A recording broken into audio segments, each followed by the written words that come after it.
जी के दिल से लगाई हम मनावा।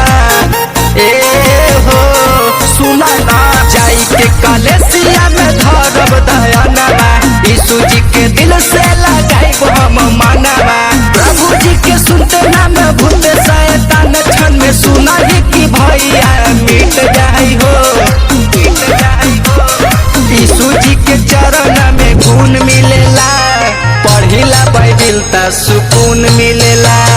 यीशु जी के चरण में गुण मिलेला, पढ़िला बाइबिल ता सुकून मिलेला। यीशु जी के चरण में गुण मिलेला, पढ़िला बाइबिल ता सुकून मिलेला, पढ़िला बाइबिल ता सुकून मिलेला।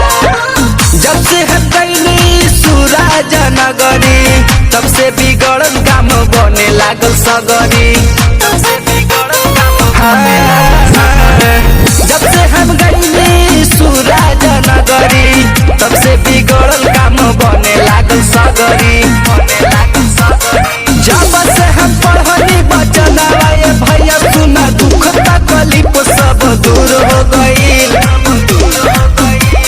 यीशु जी के चरण में गुण मिलेला, पढ़िला बाइबिल ता सुकून मिलेला। यीशु जी के चरण में गुण मिलेला, पढ़िला बाइबिल ता सुकून मिलेला।